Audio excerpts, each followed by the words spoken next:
आज का सबसे बड़ा क्यू कल रात को जो डेवलपमेंट हुई, इसको समझना बहुत ज़रूरी है। क्या खबर है आशीष? सऊदी अरामको की खबर है, और ये बहुत बड़ी खबर है क्योंकि सऊदी अरामको एक समय पे दुनिया की सबसे बड़ी मार्केट कैप वाली कंपनी हुआ करती थी।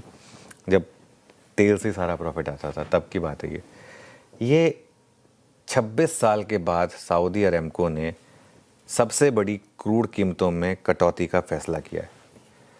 क्या है सऊदी अरामको? सऊदी अरब की सरकारी कंपनी, जैसे हमारे HPBP IOC होती है ना, उनकी वो है, और मतलब उन मच लार्जर स्केल, दुनिया का सबसे बड़ी ऑयल कंपनी है ये, और सऊदी अरब दुनिया का सबसे बड़ा ऑयल प्रोड्यूसर है। सिंपल लॉजिक, और दुनिया की सबसे पावरफुल गल्फ कंट्री है। आई मीन अगर आपको सब चीज़ों को इस तरीके से पकड़ना है तो उसको समझ के चलें। जो सऊदी अरब डिसाइड करता है वो इंपॉर्टेंट होता है। इवन गल्फ वॉर के टाइम पे भी सऊदी अरब क्या व्यू लेता है वो काफ़ी मैटर करता है, ठीक है। और ये डिस्काउंट मिलेगा एशियाई ग्राहकों को। हम भी एशिया के ही हैं। अगस्त 2026 की डिलीवरी के लिए $11 प्रति बैरल की कीमतों का डिस्काउंट है। अब आप इस चीज़ समझ रहे हैं, अभी हम कच्चे तेल पर $72 पर हैं, $11 का और डिस्काउंट मिल जाए तो हमारी कितना हो जाएगा? $61। हमारी बास्केट, आपको याद है जब वो वॉर चल रही थी तो कितनी हो गई थी? कच्चा तेल 110 पर था, हमारी बास्केट 140 पे पहुंच गई थी। अब हमारी बास्केट 140 वाली गिरकर सोचिए 65 पर आ जाएगी, आधा हो जाएगा। पंपों पे अब रेट कम होने चाहिए। वैसे अब कोई एक्सक्यूज़ नहीं है, भले ही कंपनियां करेंगे नहीं, क्योंकि कंपनियां करती क्या है ना, जब तेल ऊपर आता तो बोलते हैं कि अब हमारे पुराने लॉसेस हो रहे तो हम नहीं करेंगे, और उसके बाद जब नीचे आता तो वो करते ही नहीं है। और इस वजह से ठीक है, हमारे यहाँ रेट बढ़ते कम है, लेकिन फैक्ट ये कि हमारे यहाँ गिरते भी नहीं है। तो दोनों चीज़ें सच है, ठीक है। तो खैर वो अलग बात है, लेकिन ये बहुत भारी डिस्काउंट दिया है सऊदी अरब ने और पूरे बाजार को चौंकाया है। हालांकि ब्रेंट अभी भी $72 पर ही है, ब्रेंट पर इसका कोई बहुत ज़्यादा असर अभी तक नहीं है, लेकिन लेट्स वेट एंड वॉच। क्यों उठाया सऊदी अरब ने ये कदम? एक चीज़ समझ लीजिए, वो जो कच्चे तेल में उबाल आया था वो खत्म हो चुका है, और अब देशों ने अपने अपने एनर्जी रिक्वायरमेंट्स के हिसाब से काम करना शुरू किया।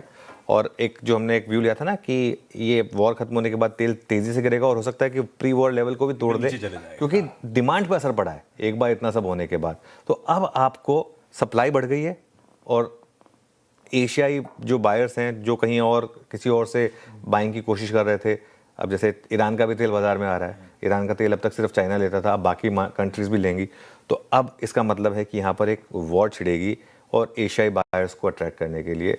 और अब वो जो हमारा एक सरदर्द था वो सिर्फ एक 3 महीने का रह गया, और इसी के लिए इस क्वार्टर में मार्केट आपको थोड़ा सा बेनिफिट और डाउट भी देगा। हमारे लिए क्या क्या फ़ायदा होगा? देखिए, सबसे पहली बात तो मैक्रो का फ़ायदा है। मैक्रो और माइक्रो दोनों चीज़ें समझाता हूँ मैं आपको। सबसे पहले मैक्रो पे फ़ायदा है, हमारा करंट अकाउंट डेफिसिट सुधरेगा, उससे रुपए को सहारा मिलेगा। आज डॉलर रुपए का मूव देखेंगे, क्योंकि पिछले 2-3 दिन से डॉलर रुपए उस सिंक में नहीं है, लेकिन आज देखते हैं इसका कितना इम्पैक्ट पड़ेगा, ठीक है। OMCs को सीधा फायदा मिलेगा, उनके मार्केटिंग मार्जिन्स ऑलरेडी इस समय प्री वॉर लेवल से ऊपर आ चुके हैं, और सस्ता तेल खरीदेंगे क्योंकि प्राइस हाइक तो वही है और कॉस्ट नीचे आ चुकी है। इनके रिफाइनिंग बिजनेस पे भी बहुत बड़ा फायदा होगा, और पेट्रोल डीजल की कीमतों में होपफुली आगे जाते हुए राहत मिले तो वो हमारे लिए इन्फ्लेशन के लिए भी एक थोड़ा सा पॉजिटिव फैक्टर होगा। मेरी नज़र कहाँ रहेगी आज? देखिए, आज फिर से हम OMCs, खासतौर से HPBP IOC, इन पर नज़र रखें। इनकी अर्निंग्स में मटेरियल चेंज होने वाला है अगले 12 महीनों में, और इनमें वैल्यूएशन कंफर्ट ज़बरदस्त है। और देखिए, इन स्टॉक्स को कभी अपनी फेयर मार्केट वैल्यू कभी नहीं मिलेगी, क्योंकि एक सरकार का कंट्रोल रहता है हमेशा, इस वजह से। लेकिन ये मुझे लग रहा है कि बहुत बड़ा ट्रेडिंग प्ले हो सकता है। हमने इंटरग्लोब, पीडीलाइट, एशियन पेंट्स, ये सारी वो कंपनियां जिन पर हमने मई से एक SIP का व्यू लिया था। उस समय कच्चा तेल हालांकि 105-110 पर था, लेकिन तब से एक व्यू लिया था क्योंकि इन स्टॉक्स ने रिएक्ट करना बंद कर दिया था तेल के भाव पर। तो वहीं एक सेंस बन गई थी कि कुछ मार्केट पॉजिटिव प्राइसिंग करने की कोशिश कर रहा है। वहाँ से ये स्टॉक्स 15 से 30% चल चुके हैं। देखिए, अगर आप देखेंगे जिन लेवल्स पर हमने SIP की बात की थी, वहाँ से 15 से 30% हम ऑलरेडी चल चुके हैं। उसके बावजूद मुझे लग रहा है कि यहाँ पर अभी और तेज़ी बाकी है, क्योंकि स्टॉक्स गिरे भी काफ़ी थे इस वजह से, और वैल्यूएशन का कंफर्ट अभी भी इनमें से ज़्यादातर स्टॉक्स के साथ है इस वजह से।